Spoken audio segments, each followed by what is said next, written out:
Fala pessoal, Gabriel Martins aqui para parte 1 do episódio pós-rodada do podcast Cara dos Esportes. Passaremos pelos jogos das 15 horas, das 18 horas e dos jogos de sábado da rodada, né? Agora a gente tem jogo sábado nessa e na próxima semana. Então falaremos sobre tudo isso na parte 1. Na parte 2 falaremos sobre o Sunday Night Football, mas mais importante, classificação, cenário dos playoffs, ordem no draft, mini preview da semana 17, que já vai ser a penúltima rodada da temporada regular da NFL. Não deixem de se tornar apoiadores, a gente tem um episódio por semana que é exclusivo para apoiadores no podcast Cara dos Esportes, que você acessa lá no site caradosesportes.com.br, R$14,90 por mês, ainda dá acesso aos meus textos lá no site, e é uma forma de você ajudar a manter o programa no ar.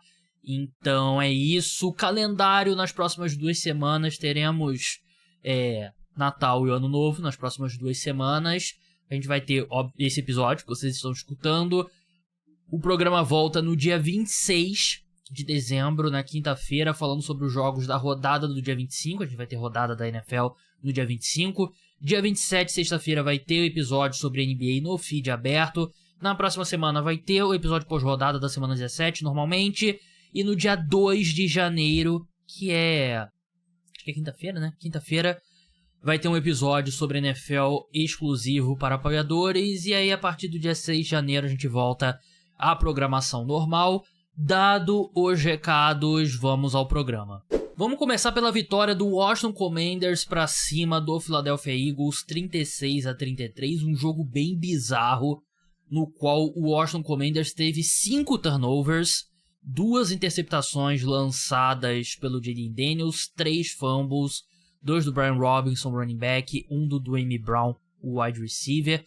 Os Eagles tiveram 2 turnovers, só que eles tiveram um problema maior do que esses 5 turnovers do Washington Commanders, que foi perder o Jalen Hurts por lesão logo no começo da partida. Na segunda campanha ele sofreu uma concussão, não retornou ao jogo, e aí entrou o Kenny Pickett, que é sempre uma situação complicada. Assim, no papel, o Kenny Pickett parecia ser uma opção bem sólida para um quarterback reserva, mas ainda assim é uma situação complicada para um quarterback entrar. Ele não jogou bem, a equipe moveu a bola muito porque o Saquon Barkley teve uma atuação muito boa, mas ainda assim, dentro dessa atuação boa, muito boa do Saquon Barkley, ele teve um touchdown de 68 jardas que foi importantíssimo, mas se você tira essas 68 jardas dele, ele teve 28 carregadas para 82 jardas, né? Então, ele conseguiu mover a bola, mas foi muito mais difícil, né? Sem o Jalen Hurts em campo, você pode focar muito mais em parar o jogo terrestre, né? E aí foi nisso que os Eagles tiveram dificuldades, e no final o Jayden Daniels teve uma campanha ali de adulto, né, para levar o time ao touchdown, porque ele sofre uma interceptação com 3 minutos pro fim, numa jogada ali que ele força muito a bola no Luke McCaffrey enquanto ele estava pressionado. E aí parecia que o jogo ia acabar, né? Os Eagles recebem a bola de volta. Uma 3ª para 5, o Devonta Smith sofre um drop inexplicável. Os Eagles acabam chutando um field goal com o Jake Elliott, abrem 33-28. Só que aí o Washington Commanders consegue o touchdown, uma campanha muito boa. O Jayden Daniels, com 6 segundos para o fim, encontra o Jamison Crowder na end zone. Eles ainda conseguem conversão de 2 pontos e vencem o jogo. Aquela famosa vitória culposa, se bem que não dá mais para chamar de culposa, porque a equipe lutou bastante para sair com essa vitória. Além dos turnovers, tiveram muitas faltas, foram 3 interferências do Marshawn Lattimore, né, que a equipe contratou ali na reta final da janela de trocas. Ele que ficou um tempo machucado, voltou, não voltou bem. Ele teve muito problema com o A.J. Brown, e a equipe consegue uma vitória que mantém viva a disputa pela divisão. Ainda é muito improvável. Os Eagles, vencendo um dos próximos 2 jogos, vencem a divisão, né? Eles têm jogos em casa contra Cowboys e Giants. O Commanders enfrenta o Falcons e o próprio Cowboys, mas foi uma atuação muito impressionante do Jayden Daniels, né? Ele é uma atuação de gente grande, ele que teve ali alguns momentos, principalmente depois da lesão dele na costela, que não parecia tão bem, e eu acho que, assim, isso já tá garantido há algumas semanas, que ele seria o calouro de ataque, mas a combinação dele, ele parece, o jogo nunca pareceu muito rápido pro Jayden Daniels, né, que é algo comum para calouros, né, ele sempre parecia sob controle, e num jogo que muita coisa deu errado pro Washington Commanders, eles conseguem a vitória. E quanto aos Eagles ali, é um jogo atípico, no qual você perde o Jalen Hurts logo no começo. Vamos ver como que ele vai progredir no protocolo de concussão. Normalmente o jogador volta logo, né? Mas tem casos ali, volta e meia, de desfalques mais longos, né? Mas os Eagles tem tempo pra ele recuperar, mas acho que o Jalen Hurts vem fazendo uma temporada muito criticada, eu sinto, e acho que foi um bom, quer dizer, não foi bom, né, mas é uma forma de mostrar como ele é importante pra esse time, como esse ataque sofreu. Por mais que tenha conseguido pontos, não foi uma boa atuação, um ataque aéreo teve muitas dificuldades, é a diferença de um cara como Jalen Hurts pra um cara como Kenny Pickett. O Detroit Lions derrotou o Chicago Bears por 34-17. Aliás, eu esqueci de falar no começo do programa. Eu vou receber o Felipe Vieira aqui no programa para falar de 2 jogos. Eu convidei ele para falar sobre Chiefs e Texans, que foi o jogo que ele comentou lá no Game Pass, né? O Felipe Vieira, comentarista do Game Pass, do DAZN, do site On The Clock. E aí, como depois disso, o Panthers teve aquele jogo bem... O Bryce Young jogou muito bem, né, no jogo Panthers e Cardinals. Eu falei, já que você vai participar, porque você não quer falar sobre Panthers e Cardinals também? Aí ele topou, então tem a presença do Felipe Vieira mais pra frente. Os Lions venceram ali. Em determinado momento parecia que os Bears tornariam a partida um jogo, né, mas eles conseguiram controlar bem ali. Os Bears tiveram 2 touchdowns no segundo quarto, né, mas depois disso não conseguiram fazer muita coisa. E eu acho que esses 2 touchdowns e os números bons do Caleb Williams, né, 26 de 40 para 334 jardas e 2 touchdowns, nenhuma interceptação. Eu acho que dizem muito mais sobre esse momento muito ruim da defesa dos Lions, que conseguiu estabilizar melhor na segunda etapa, e os Bears também começaram já o jogo muito mal, né? Os 2 primeiros drives da equipe são fumbles, né? E ali os Lions já abrem 10-0, depois fazem 13-0 e na verdade foi o primeiro drive punch, depois 2 fumbles, e ali os Lions já estavam vencendo por 13-0 e o jogo já basicamente tinha acabado, né? Então, um jogo que teve muito, não necessariamente garbage time, né? Mas muita situação que os Bears tiveram que ir muito pro passe, né? E aí foram 40 passes tentados pelo Caleb Williams, né? O Keenan Allen jogou muito bem, 9 para 141 e 1 touchdown. Mas foi um jogo tranquilo pros Lions, mas é aquilo que a gente tem visto da equipe, né? A defesa é muito ruim, né? Eu sei que a equipe cedeu 31 pontos pros Packers, 48 pontos pros Bills, né? Agora cedeu 17, né? Mas é o Chicago Bears, que é um ataque muito ruim.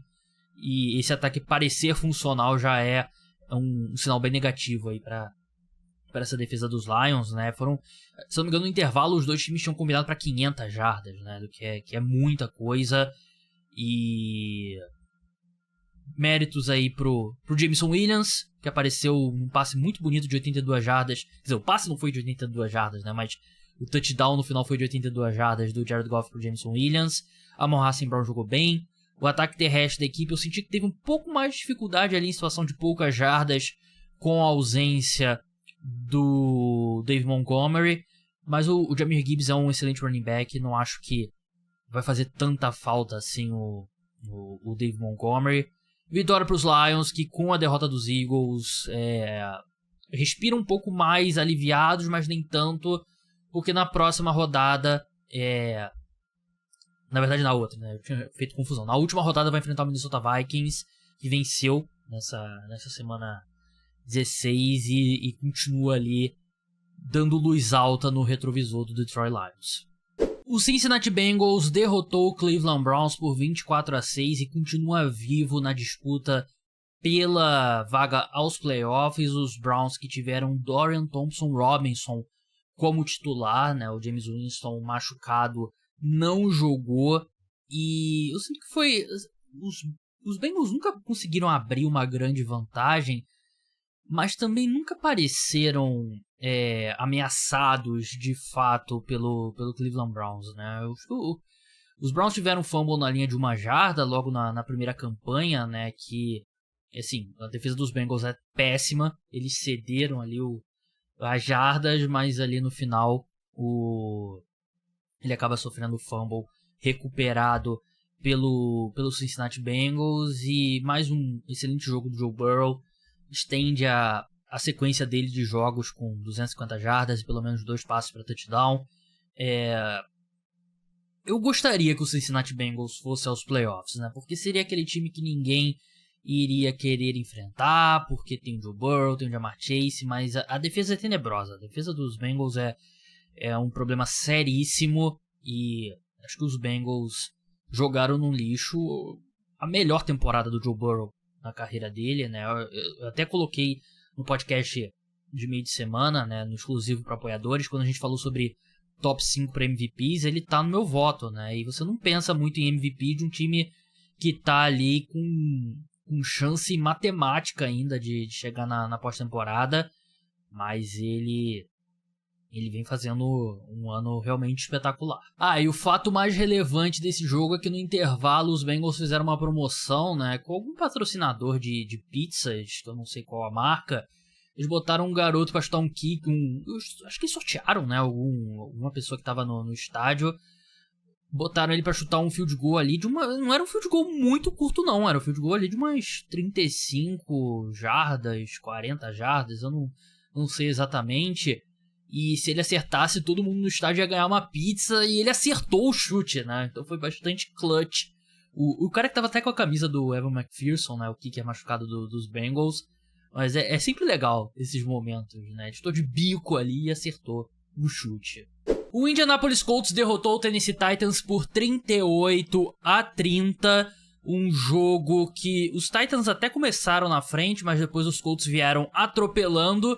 Só que no final a equipe tirou muito o pé do acelerador e quase viu uma reviravolta histórica até. Se bem que é difícil falar histórico numa temporada que pros dois times já está perdida, mas chegou a estar 38-7 em determinado momento na partida. Para falar sobre o jogo, eu estou aqui com meu amigo Vitor Rodrigues, torcedor do Indianapolis Colts. Vitor, eu sei que você já há algum tempo você é mais pró pensar num tanking, pensar na posição no draft, mas não é o caminho que o Indianapolis Colts escolheu. Os Colts ainda estão vivos na disputa pelos playoffs, matematicamente, é verdade, mas o que você viu da equipe nesse domingo, principalmente sobre o Anthony Richardson, né, que acho que vai ser o grande ponto que a gente avalia dos Colts seguindo em frente nesses próximos 2 jogos. Um abraço, Gabriel, um abraço a todos os ouvintes. E sim, nesse momento, com as chances mínimas de playoffs para os Colts, o que eu avalio mais é justamente o desempenho do Anthony Richardson, que, alerta de spoiler, na minha opinião, não foi muito bom hoje.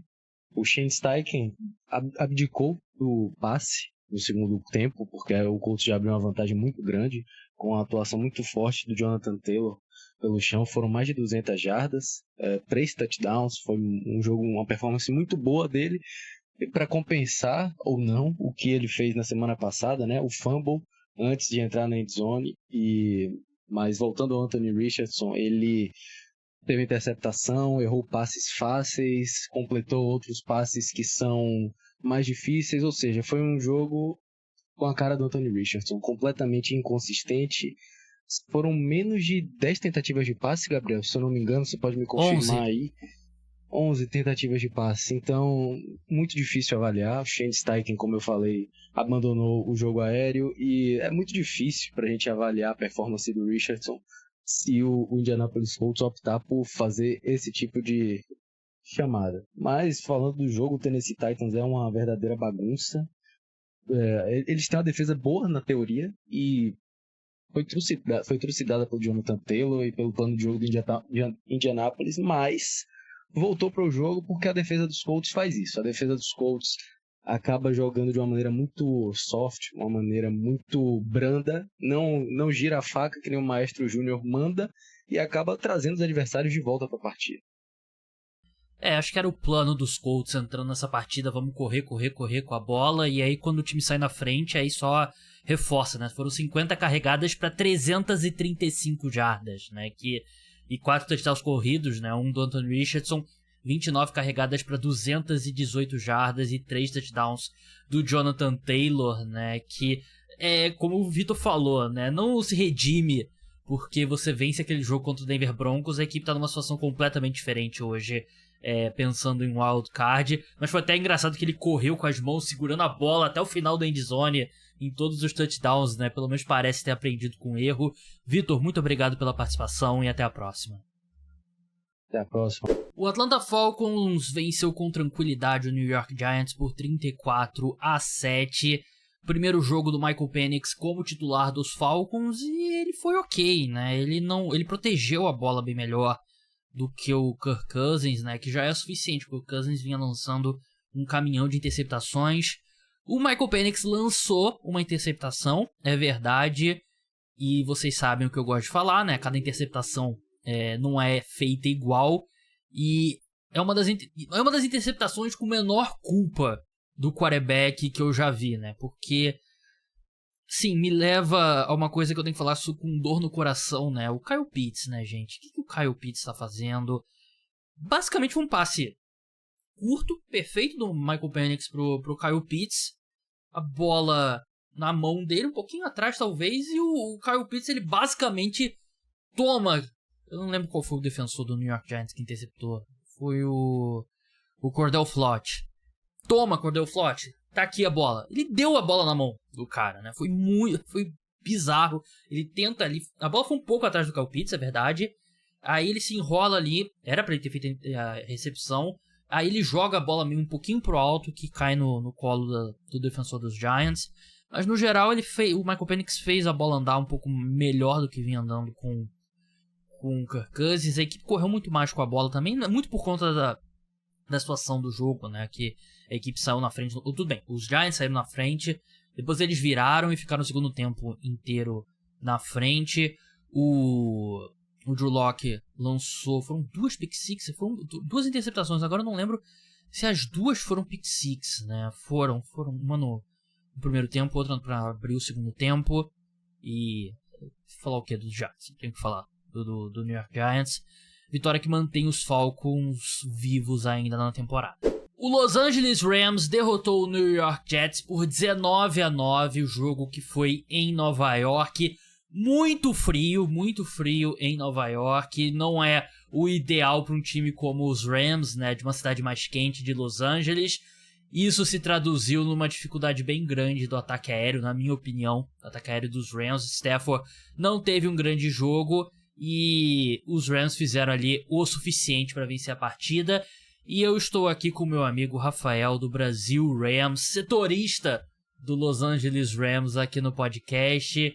Rafa, seja bem-vindo mais uma vez ao programa. A gente estava conversando antes de entrar no ar. Um jogo bem feio, mas o que conta, vencer feio e vencer bonito, conta da mesma forma na classificação final, né? Fala, Gabriel, tudo bem? Muito obrigado pelo convite. Um abraço para todo mundo que está ouvindo. E é como você disse, eu chutaria que foi o pior jogo dessa primeira janela. Foi muito feio mesmo. Foi um jogo que acabou o primeiro tempo muito rápido. Foi o primeiro jogo no Red Zone que foi pro intervalo, porque foi algo até meio curioso. Cada time teve 3 posses de bola no primeiro tempo inteiro. Então o Jets ali fizeram 2 campanhas muito longas. Então foi um jogo que acabou cedo. Foi um jogo feio, principalmente na primeira etapa, onde os Rams no segundo tempo conseguiram melhorar um pouco, garantir a vitória e agora estão um passo só dos playoffs. Verdade, né? Eliminou o 49ers e o Cardinals depois com a derrota, acabou eliminado também.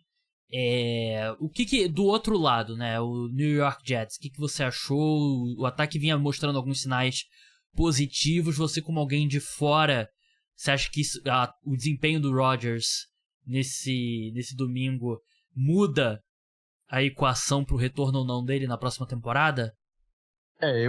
Se tivesse que dar um palpite hoje é que ele volta pro próximo ano, para jogar um último ano ali do lado do Davante Adams. Eu acho que tem melhorado. Semana passada, claro, o Jacksonville Jaguars não é um time que você pode colocar muita ficha, né? Mas fez um jogo melhor ofensivo. Na partida de hoje, eu senti já o time em modo de quer entrar de férias, sabe? A torcida não tava fazendo barulho, o estádio tava vazio. O time parecia já não tá querendo deixar tudo em campo, tanto que os Jets foram para várias quartas descidas. Eu acho que teve 2 quartas descidas no campo de defesa, então estavam no modo... Não parecia ser ofensivo, porque os Jets não foram assim ao decorrer do ano inteiro, sabe? Então foi meio que, cara, vamos, se a gente ganhar o jogo, ganhou. Se não ganhar, tá tudo certo, a gente vai escolher no top 10 do draft do ano que vem. Mas o Aaron Rodgers tem jogado nem de perto a sombra do que ele já foi no Packers, principalmente nos 2 últimos anos ali que ele ganhou o MVP. Mas acho que jogou decentemente bem. Teve o retorno do Tyler Conklin, que foi bem importante. Acho que ele terminou com 5, 6 recepções. Davante Adams apareceu também, então parece que tá entrando no sistema. E aí fica essa dúvida, né? Se vale a pena trazer o Aaron Rodgers para mais um ano. Quem que vai querer treinar um time com o Aaron Rodgers para talvez uma tentativa ali de playoffs, de Super Bowl, porque eu não vejo ele jogando muito mais tempo, não. Mas eu acho que foi positivo, imaginando um time que tem um recorde tão ruim, né? Tá 4-11, um time que já não joga por mais nada na temporada. E sobre o seu time, o Los Angeles Rams, a sensação que eu tive, realmente foi um jogo muito feio, mas eu acho que volta e meia acontecem jogos na NFL e normalmente quando a condição do clima é extrema, né, e tava muito frio, temperatura negativa lá em Nova York, eu sinto que acontecem esses jogos atípicos e não necessariamente quer dizer algo sobre o time seguindo em frente. Eu iria muito mais nessa linha nesse jogo do Los Angeles Rams, e ainda mais se tratando de um jogo que não é um adversário de conferência, então para critério de desempate, classificação e tal, não importaria muito seguindo em frente. E os Rams têm 2 jogos bem importantes, né? O jogo contra os Cardinals fora agora, acho que perde um pouco a intensidade, mas ainda assim é um confronto de divisão. E na última rodada contra os Seahawks, né? Que esse sim é um jogo que vai ser gigantesco ali em termos de classificação. O Seahawks vai estar... dependendo do resultado do Seahawks na próxima rodada, pode ser que também já esteja desclassificado, né? Mas se der a lógica, os Seahawks vencerem os Chicago Bears... eu teria que ver aqui confronto, critério de desempate, né? Se os Rams ganharem semana que vem, no sábado, eles já são campeões de divisão. Isso que eu tava em dúvida. Eu tô vendo aqui, os Rams têm 3-1, né? Se eles vencem os Cardinals, aí 4-1, aí o Seahawks, mesmo que vença os próximos 2 jogos, não tem como ultrapassar mesmo, como você falou. Então, foi uma vitória importante pros Rams, né? Mas eu acho que os jogos de divisão são mais importantes e eu colocaria como uma atuação atípica. Eu acho que dá pra ter essa visão. O que você acha? Cara, eu concordo. Os Rams têm de 2 semanas esquisitas, né? Porque o último jogo foi quinta passada, naquele Thursday Night que tava chovendo muito no primeiro tempo. Então, onde os 2 times não conseguiam passar a bola, os 2 times não conseguiram correr. E aí os Rams melhoraram no segundo tempo, conseguiram, né? Não fizeram touchdown, foi um jogo bem... Mas conseguiram mover a bola e eu acho que foi muito um espelho do jogo de hoje. Acho que foi um jogo onde, como você comentou na abertura, os Rams não conseguiram passar a bola. O Stafford tentou 19 passes só, teve 110 jardas. Lançou uma interceptação depois de 6 jogos. Ele estava 6 jogos seguidos sem lançar interceptação. Então, é um jogo onde os Rams conseguiram estabelecer o jogo terrestre. Fizeram algumas campanhas longas ali, principalmente no segundo tempo. E acabou chutando field goal. Como comentei, no primeiro tempo foram 3 campanhas só para cada lado. A interceptação veio nessa campanha que já estava no campo de ataque. Então, os Rams têm uma dificuldade que eu acho que, se for um alerta, é conseguir mover a bola no primeiro tempo. Tá? Tinha uma estatística hoje que a diferença do primeiro tempo dos times era New York Giants, New Orleans Saints e o Rams, com menos 52 pontos. Então, a gente está falando de 2 times de topo do draft hoje, a escolha 1 e 2, que é o Giants e o Saints, e os Rams que estão para ganhar a divisão com 9 vitórias. Então, tem um primeiro tempo muito ruim já esse ano, onde precisa melhorar pensando num jogo de playoff, mas conseguiu fazer ajuste no segundo tempo e fez o mínimo necessário, eu acho, para ganhar o jogo de um time que não tem almejado nada, né? Teve o retorno do Tyler Higbee, que foi importante, fez um touchdown, a única recepção dele no jogo foi o touchdown. O Puka Nacua foi pouco envolvido, mas o Kyren Williams brilhou, né? Então, pra quem tem ele no Fantasy, é que teve jogadores que estouraram muito, como Jonathan Taylor, Saquon Barkley, mas o Kyren Williams teve mais de 120 jardas, teve o touchdown, então é um jogador que tem estabelecido, mesmo às vezes com alguns problemas de fumble. Então ele é o running back desse time, o McVay conseguiu correr com a bola. O Blake Corum também tá aparecendo, que veio de Michigan, um rookie, tá tendo um volume maior, teve 5 carregadas nessa partida, e o problema maior é a defesa, ainda acaba sendo a secundária dos Rams. O Akello Witherspoon tá muito mal, o Aaron Rodgers estava targetando ele toda a descida, tanto que o primeiro drive inteiro foi nas costas dele, então o touchdown do Davante Adams foi na marcação dele. Então os Rams têm esse problema de secundária crônico para esse ano, que não consegue resolver. O front não conseguiu pressionar o Aaron Rodgers, ele foi bem protegido, mas fez o mínimo possível. Se eu pudesse dar um destaque para fechar aqui, é a linha ofensiva dos Rams, né? A gente até a semana 7 não tinha a linha ofensiva titular, e nos últimos 3 jogos o Stafford não sofreu nenhum sec até agora.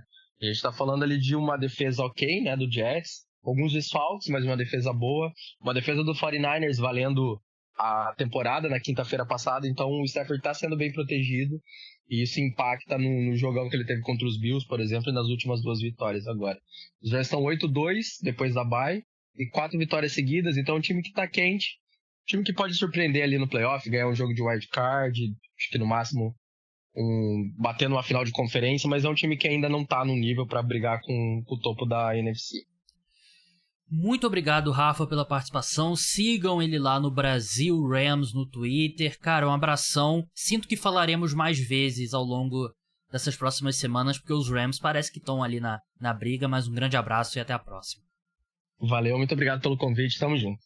Vamos falar sobre o último jogo dessa primeira janela de horários. Eu deixo aqui por último, porque a gente tem um convidado muito especial para falar aqui sobre essa partida, que é o Felipe Vieira, comentarista do DAZN, do Game Pass da NFL, do On The Clock, você conhece ele. Eu convidei o Felipe para falar sobre Chiefs e Texans no podcast, né, falar sobre o jogo, porque foi o jogo que ele comentou no sábado lá no Game Pass, né? Só que, como vocês sabem, ele é um grande torcedor dos Panthers, empolgado com a atuação do Bryce Young. Então eu falei, Felipe, eu já vou te ligar para você participar falando de um jogo. Vamos falar dos dois, vamos falar da vitória do Carolina Panthers para cima do Arizona Cardinals, 36-30. Um último quarto, diria que o segundo tempo muito bom do Bryce Young, um último quarto impressionante. E eu senti pelos seus tweets e pelo pouco que a gente conversou ali no WhatsApp rapidinho, Felipe, que você tá empolgado. Empolguei, cara. Empolguei, eu já tenho algumas semanas, né? Falando que o Bryce Young, ele vem evoluindo semana após semana. Até o último jogo, que foi uma derrota feia ali para os Cowboys, que ele não jogou bem. Mas até esse jogo, eu vinha falando que cada semana que passava no podcast do On The Clock, esse foi o melhor jogo da carreira do Bryce. Esse foi o melhor jogo da carreira do Bryce. Parece que ele vinha nessa crescente, que até o último jogo contra os Cowboys, que ele não jogou bem, foi um jogo que eu entendi que foi apenas um jogo ruim dele. Não um jogo completamente fora, que parecia aquele Bryce Young do primeiro ano, do ano de novato, que ele estava completamente fora ali, parecia que ele não pertencia àquele lugar, né? Não pertencia à NFL. E o último jogo ele foi um jogo ruim dele, mas assim, quarterbacks bons têm jogos ruins. Eu achei que era apenas um jogo ruim. O jogo dessa semana contra o Arizona Cardinals, para mim, é, sem dúvida nenhuma, o melhor jogo da carreira do Bryce Young de novo, né? Então, ele teve alguns lançamentos em momentos críticos da partida, que são janelas pequenas e com muita pressão chegando também. Eu acho que ele estava muito controlado do jogo. Assim, você vê o Bryce Young de agora, das últimas semanas, o Bryce Young que toma uma pancada e levanta dando risada. Isso jamais que aconteceria no ano passado. No ano passado você via um Bryce Young muito apático, muito para baixo. E agora parece que ele é aquele Bryce Young de Alabama que fez ele ser a primeira escolha do draft de 2023. É aquele clichê, né? Mas eu acho que é clichê porque é verdade. O jogo desacelerou pro Bryce Young. Exatamente. Né? Exatamente. A sensação que dá é essa, a tomada de decisão. E você falou sobre passes que ele, logo depois ele leva a pancada. Teve uma sequência ali no touchdown no último quarto, que ele converte uma terceira descida, que ele leva uma pancada absurda, mas ele consegue converter a terceira descida. E na jogada seguinte, ele faz um lindo passe pro David Moore. Acho que foi pro David Moore. Foi ele mesmo. Pro touchdown, né? Que foi uma sequência muito boa. Teve um lance que ele quebrou um tackle correndo com a bola, o Bryce Young, né? Pois é.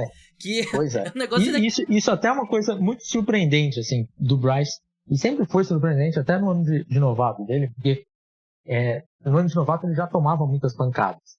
E pelo corpo dele, se falava que o Bryce Young na primeira pancada na NFL vai desmontar. E ele não perdeu jogos por conta de pancadas, por nada disso, né? Não perdeu tempo de jogo em nenhum momento. E é um cara que já sofreu bastante, especialmente no ano passado. E ele parece muito... consegue absorver muito bem esse tipo de pancada, assim, sabe? Ele toma essa pancada que ele tomou aí, que ele até converte essa terceira descida que você falou, ele levanta ali, ele acerta o passe, ele cai no chão ainda, olha, fala, converti, já levanta dando risada, brincando com o adversário. Então realmente parece que é um ponto muito positivo dele. E aí quando você consegue compor isso com todas as outras qualidades que ele tem demonstrado no ano de 24, dá uma empolgada pro torcedor. Sim, né? E ele tem uma corrida de 34 jardas e depois tem um touchdown correndo com a bola também. Eu achei que foi uma atuação bem impressionante. Eu acho que o Dave Canales merece muitos méritos também, porque eu sinto que a gente tem visto, acho que, sei lá, da segunda metade da temporada, a gente consegue ver mais a cara daquele ataque no qual o Baker Mayfield foi muito bem, né? Sim. No Tampa Bay Buccaneers, né? Então uma contratação, é um cara que não era muito famoso antes de 2023, fez um 2023 muito bom, foi contratado. Essas contratações, assim, envolvem um risco, né? Não é um cara que tinha um trabalho de tantos anos. E eu acho que tá funcionando muito bem, né? E a última pergunta que eu te faço sobre Panthers, Felipe, antes de comentar rapidinho sobre os Cardinals também, que estão eliminados agora da temporada, você acha que o Bryce Young já conquistou o direito de ser o titular na semana 1? Acredito que sim. Pra mim isso daí acho que já não é mais uma questão, tá? Eu acho que se tinha um pouco essa questão até umas 3 semanas atrás, mas acho que agora já não tem mais essa questão. Tanto é que até os rumores que saem ali a respeito do draft, né, dos Panthers, já se falava há um tempo já que os Panthers não buscariam um quarterback nesse draft. Então, acho muito, muito provável que ele será o quarterback titular aí para 2025, iniciando a temporada. Obviamente, se não tiver nenhuma lesão, alguma coisa assim que atrapalhe. Mas, naturalmente, ele é o titular. Talvez busquem algum outro quarterback para ser reserva, né?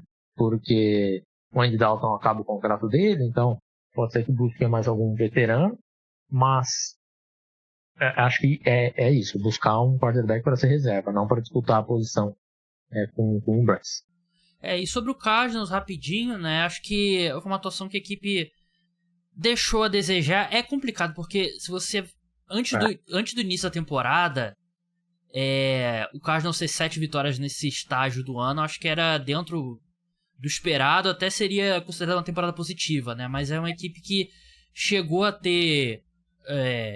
chegou a liderar a divisão, chegou ali a ter momentos de jogar um bom futebol americano, mas a defesa, acho que... Por mais que a gente tenha elogiado o Bryce Young, ainda é um ataque dos Panthers que falta muito talento, né? E a defesa dos Cardinals não conseguiu. Acho que foi curioso desse jogo, não sei estatística oficial, mas imagino que seja o confronto com a menor altura somada dos dois quarterbacks, né? Bryce Young e Kyler Murray. Estávamos chamando de Short Bowl.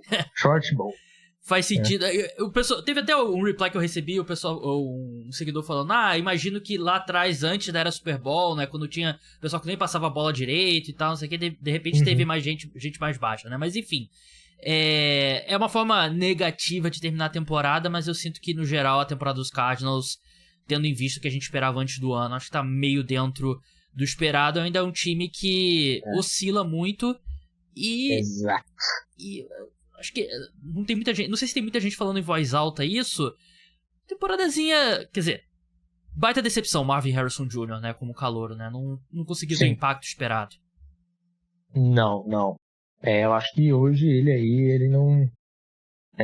ele já tá bem atrás do Brian Thomas, né? E a temporada nem se compara com a do Brian Thomas, por exemplo. E eu acho que ele já tá atrás no nível de... Não pensando em futuro mesmo. Eu acho que hoje, se eu tivesse que apostar quem vai ser um wide receiver melhor na NFL para daqui a 10 anos, eu coloco minhas fichas no Brian Thomas, coloco minhas fichas no Malik Neighbors. Esses são os caras que eu tenho mais confiança. E aí o Marvin Harrison, ele, pra temporada, ele fica abaixo até de um Led McConkey. Então é uma temporada muito decepcionante do Marvin Harrison. Mas tem pontos que o ataque poderia fazer um uso melhor do Marvin Harrison. Concordo, mas ele também tem que vencer de outras formas, sabe? Então precisa evoluir alguns pontos ali, especialmente o route running dele.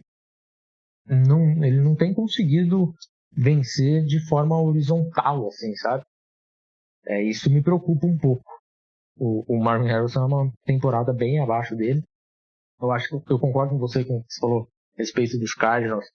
É uma temporada que está dentro do que a gente esperava na off-season. Mas, da forma como terminou, acho que termina de forma meio melancólica, assim. Terminar indo pro Carolina Panthers não é o ideal.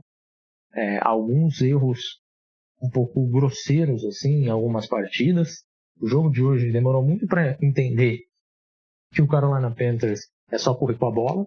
E aí, lógico, as lesões de alguns outros running backs também. O Trey Benson estava fora, Demercado também estava fora. E aí quando o James Conner machucou, as coisas ficaram piores para os Cardinals. Mas eu acho que demorou muito tempo ainda para entender que era só correr contra a pior defesa terrestre da NFL. E aí acho que perdeu uma oportunidade ali no primeiro tempo de já ficar mais confortável na partida. Concordo. E a gente viu a tradicional... assim, tem certas coisas que são narrativas, tem certas coisas que a história meio que assim, já se repetiu tantas vezes, né? E essa queda de rendimento do Kyler Murray, né? A oscilação do Kyler Murray ao longo da temporada. Eu sou um dos maiores fãs do Kyler Murray, mas também. Eu acho que o ano dele não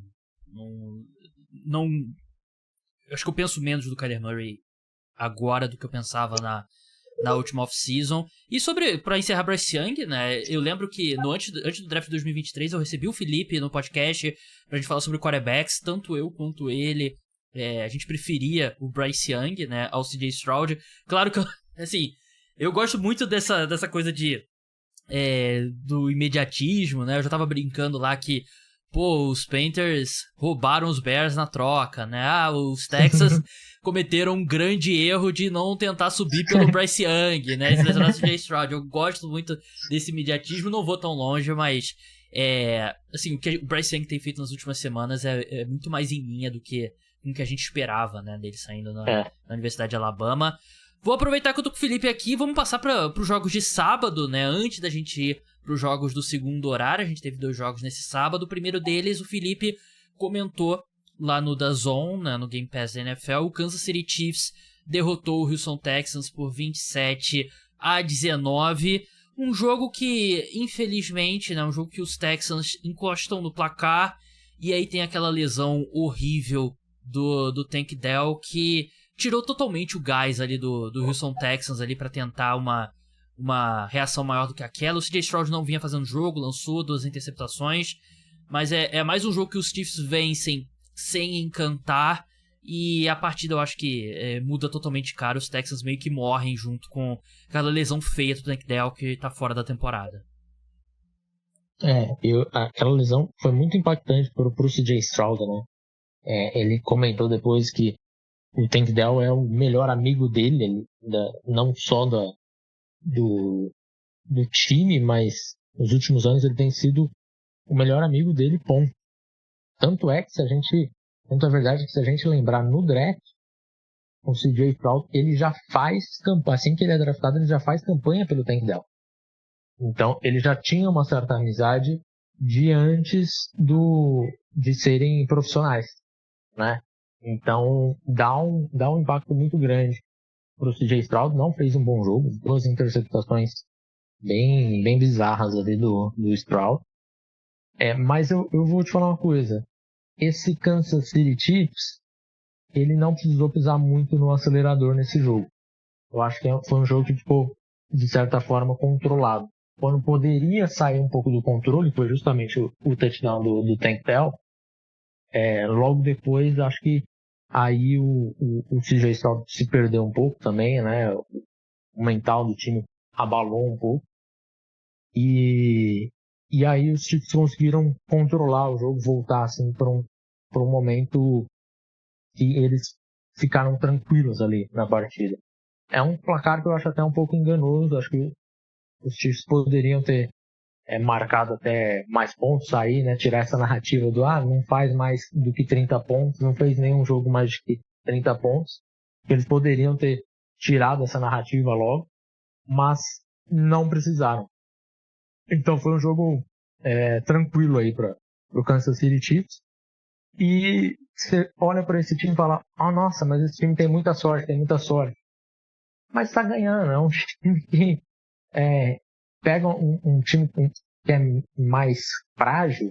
A gente viu hoje, a NFL tem dessas. O Buffalo Bills sofreu para vencer o New England Patriots hoje. Então, a NFL é isso. Você, de repente, vai precisar de uma aposta, alguma coisa. Aquele drive que você precisa ser dominante, seja no ataque, seja na defesa. E o Kansas City Chiefs, na maioria das vezes, consegue. É lógico, tem vitórias que acabam vieram um pouco por sorte ali, né? De um erro do adversário como os Raiders ali, um field goal bloqueado contra os Broncos. Mas ainda assim é um time que vai ser muito complicado de se enfrentar. Eu em nenhum momento, eu faço meu power ranking ali no canal do YouTube, do On The Clock, e eu em nenhum momento tirei o Kansas City Chiefs do número 1, porque pra mim se eu tivesse que escolher um time para não jogar contra, é esse Kansas City Chiefs. Eu não quero enfrentar esse time em janeiro. Então agora ainda voltou o Marquise Brown, eu acho que ele teve um bom jogo também. Uhum. E dá uma força extra para esse time. Tem um problema que é muito grave, que são os 2 tackles, né? Sim. Isso daqui pode ser um problema muito, muito sério. Mas todo time tem uma fraqueza ali, e geralmente essa fraqueza ela é exposta em janeiro. Sempre vai ser exposta em janeiro. Mas cabe especialmente Patrick Mahomes a conseguir contornar isso. Eu acho que não tem ninguém melhor que ele para fazer isso. E a gente tem visto um Mahomes bem diferente esse ano. Até essa semana foi um tópico no Twitter, né? Que ele tem errado mais passes longos do que de costume, né? E isso tem vários exemplos disso e tal, né? Mas acho que é um ataque muito mais horizontal do Kansas City Chiefs do que a gente está acostumado, né? Eu sei que já vem de anos essa adaptação, né? Não é um fenômeno novo, mas eu acho que é ainda mais, né? E hoje, com o retorno do Hollywood Brown, né? Agora os Chiefs podem espalhar o campo com Hollywood Brown, DeAndre Hopkins, Xavier Worthy, Juju Smith-Schuster. Tem muitas opções, né? Não é mais Kelsey. E com essa situação de tackle também, você não vai... Essa situação de tackles... Exato. E o Mahomes com o tornozelo ferrado, você não vai ver muitos dropbacks longos, né? E também um jogo que... Eu até brinquei no último podcast, né? Falando que os Chiefs estão... A NFL veio jogar no Brasil 1 ano e já copiou o calendário da CBF, né? Fazendo um jogo sábado e outro na quarta-feira, né? Que... Os Chiefs, com essa questão do Mahomes, tendo que jogar de novo na quarta-feira, não acho que seria um jogo que a equipe colocaria o pé no acelerador. E para encerrar só sobre o Houston Texans, Felipe, é um time que vai vencer a divisão. Eu não sei nem se garantiu matematicamente a divisão depois da rodada. Tá garantido já. Garantiu a divisão. Mas é um time pra mim que, em termos de desempenho, em termos de campanha até, é uma das grandes decepções esse ano. Claro que perdeu agora o Tank Dell, já tinha perdido o Stephon Diggs. Mas mesmo quando tava completo, né? Ficou um tempão sem o Nico Collins. Eu acho que é um ataque muito sem inspiração. Um ataque muito mal desenhado. E eu acho que é um time que eu ficaria surpreso se vai enfrentar um Steelers, vai enfrentar, sei lá, um Ravens, vai enfrentar um Chargers. Eu sinceramente, eu tô pronto pra apostar no time que enfrentar o Houston Texans no Wild Card. Esse jogo de Wild Card, por jogar em Houston, ainda, dependendo de quem vem, acho que ainda acaba sendo favorito. Mas eu concordo com você, eu acho que é um time que neste momento pode ser Wild Card e para na próxima rodada. Talvez até pare no próprio Wild Card. Se pegar um Denver Broncos, por exemplo, eu não tenho tanta confiança no Houston Texans, sabe? Então realmente pode ser um time aí que vai jogar uma partidinha de playoffs, é isso. Eu acho até curioso porque esse time do Houston Texans, ele tem sido exposto às fraquezas dele, que muitas vezes a gente falava no ano passado e não foi exposto a esse tipo de fraqueza. A linha ofensiva de 2023, eu achava que ia ser um terror o CJ Stroud. E o DeMeco Ryans conseguiu fazer um bom trabalho junto com o Bob Slowick de mascarar um pouco isso. Em 2024, com uma linha mais saudável, com melhores jogadores de skill positions, e aquele ano de Cinderela do Houston Texans de 2023, acho que foi um pouco isso mesmo, sabe? Um ano um pouco fora da curva. Precisam continuar trabalhando, eu acho que é um time que tem um futuro. O CJ Stroud é um bom quarterback, é o futuro da franquia, só que não é um time tão preparado quanto a gente achou que era ali no final da temporada de 2023. Acho que tem alguns pontos ainda que precisa trabalhar mais a fundo. Sigam o Felipe Vieira no Twitter, @LipeVieira, escutem o podcast, assistam o canal do On The Clock, vejam ele, assistam aos jogos que ele transmite lá no Game Pass, no DAZN. Felipe, muito obrigado pela sua participação aqui. Até a próxima. Um Feliz Natal para você e para toda a sua família. Muito obrigado. Um Feliz Natal aí também para todos os ouvintes do Cara dos Esportes. E até a próxima. Valeu, meu querido. Sempre que precisar, estamos por aqui. No outro jogo do sábado, o Pittsburgh Steelers foi derrotado pelo Baltimore Ravens 34-17. Os Steelers estão passando por um momento difícil no ataque sem o George Pickens. Quando você perde um wide receiver do nível dele, né? Ainda mais quando ele é destacadamente o wide receiver número 1 e o mais talentoso, é difícil sobreviver, né? E o ataque dos Steelers vem cometendo mais erros e colocou a defesa numa situações complicadas. Teve a pick six lançada pelo Russell Wilson, teve um fumble que ele sofreu, foi recuperado pelos Ravens, e os Ravens fizeram um touchdown logo em seguida, e aí é basicamente a diferença no jogo. Não foi nenhuma partida nota 10, longe disso do ataque dos Ravens, né? Mas eles fizeram o suficiente, correram bastante com a bola e venceram um jogo gigantesco, né? Que a gente vai falar de classificação na próxima parte, né? Mas tá empatada a divisão da AFC Norte nesse momento. Parece que o George Pickens deve retornar aí na próxima semana, provavelmente, né? Mas ele é uma ausência muito grande. O próprio TJ Watt não estava 100% e eu achei que foi uma versão limitada dele em campo. Mas os Ravens fizeram o que era necessário e venceram a partida. Vamos para os jogos do segundo horário. No domingo, o Buffalo Bills venceu o New England Patriots por 24-21, um jogo que você gostaria que fosse um pouco mais tranquilo se você é torcedor do Buffalo Bills. Os Patriots começaram muito bem a partida, depois os Bills desencantaram ali na segunda etapa, né, e conseguiram abrir 10 pontos com um retorno de fumble para touchdown, que na verdade foi um passe lateral do Drake May para... Eu não lembro quem que era o alvo, não lembro se era o Ramondre Stevenson, mas aquele tipo de jogada, né? Que o quarterback ele recebe o snap e ele faz um passe curto atrás da linha de scrimmage, mas o running back estava atrás dele, né? Que eu detesto esse tipo de chamada, detesto porque...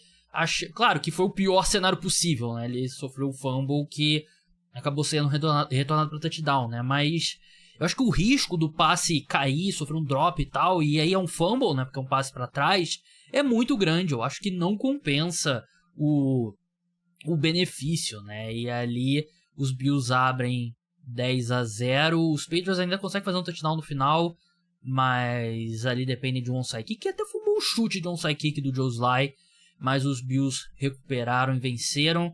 Como eu falei, não foi uma grande atuação dos Bills, muito pelo contrário. Eu acho que esses 21 pontos dos Patriots dizem muito sobre esse momento ruim da defesa do Buffalo Bills, né? Que eu falei do outro lado, né, do jogo dos Lions, né, que eles cederam 48 pontos, a defesa dos Bills cedeu 42, né, e fez o ataque dos Patriots parecer um ataque profissional de futebol americano. Gostei do desempenho do Drake May. Tudo bem, teve a interceptação, o fumble entra na conta dele também, mas ele continua com aqueles flashes ali de cara da primeira prateleira, assim, né? Até o Golim tweetou um negócio que eu venho falando também, né? Que ele sempre tem uma jogada ali que dá um flash que você acha que ele vai ser um MVP futuramente, né? E eu concordo plenamente. O Ramondre Stevenson sofreu fumble, que não é bom. Até pra citar novamente o Gabriel Golim, meu amigo Gabriel Golim, grande abraço pra ele, que ele falou sobre que os erros do Ramondre Stevenson não compensam o que ele é como corredor, e eu concordo plenamente. Eu vi esse tweet dele e concordei plenamente. E jogo de divisão é assim, né, muitas vezes, né, eu sei que os Patriots eram muito underdogs, né, os Bills eram favoritos por 14,5, mas a gente vê jogo de divisão ficar um pouco mais apertado do que de costume. Não é o ideal, não gostei do que eu vi do Buffalo Bills, mas eu acho que dá pra você também varrer ali como um jogo incomum, um jogo atípico de divisão. O Josh Allen, isso preocupa. Ele vem lidando com uma lesão na mão, ele sofreu uma fratura na mão esquerda, e ele chegou ali, teve um momento até que o Mitch Trubisky, que é o quarterback reserva, aqueceu, porque ele sofreu uma lesão na mão direita, né, o Josh Allen, mas não parece que foi sério, ele voltou pro jogo. Mas enfim, Bills 24, Patriots 21. O Minnesota Vikings derrotou o Seattle Seahawks em Seattle 27-24. Um bom jogo de futebol americano, não tivemos muitos bons jogos nessa rodada de domingo, mas eu achei que foi um jogo bem legal, um jogo disputado até o fim.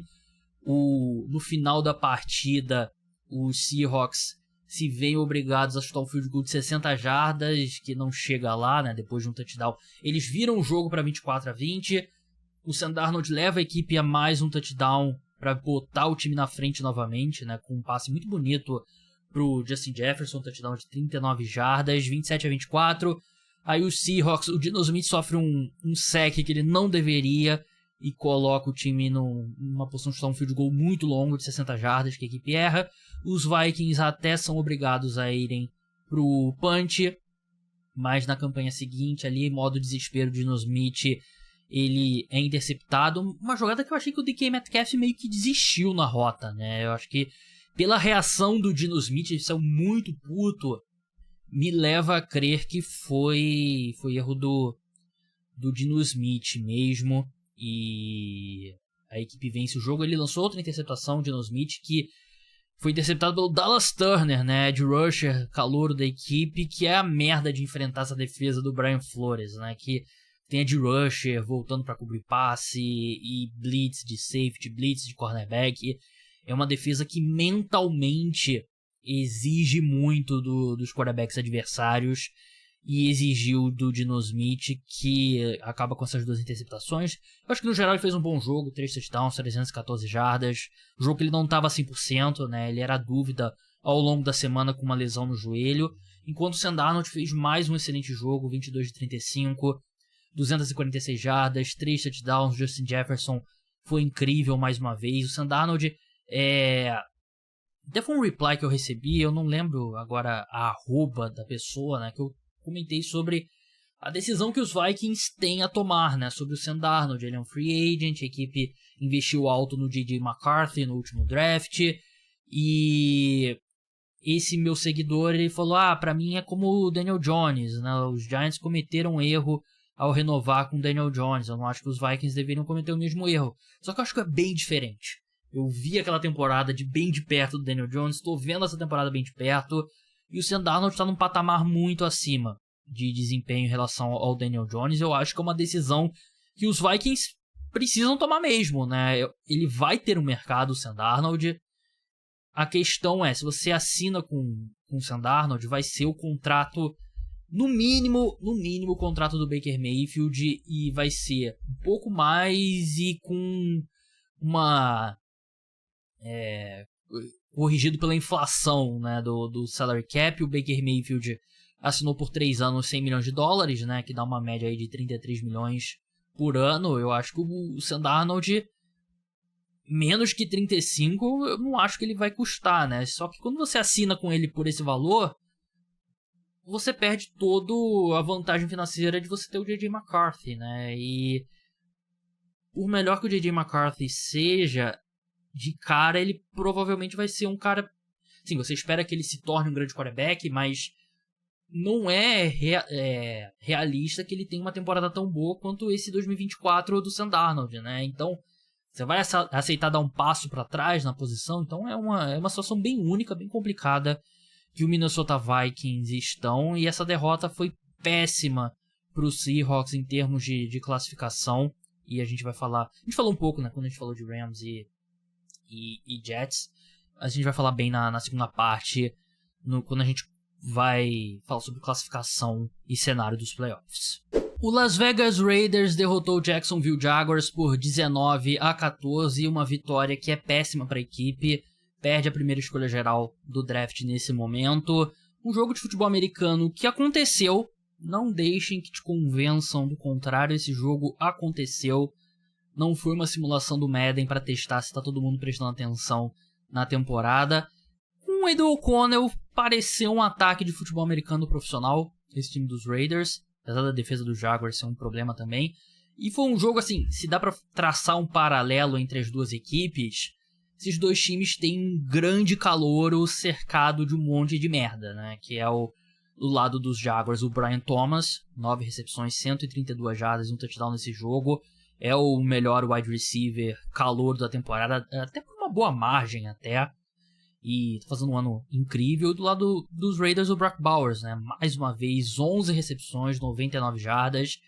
E aí os Raiders vencem uma partida que mais atrapalha a equipe do que ajuda. E os Jaguars... Você pode estar escutando esse podcast e o Doug Peterson já ter sido demitido, né? A frase que meus ouvintes, em especial os apoiadores lá no grupo dos apoiadores, me sacaneiam, que eu falo sempre.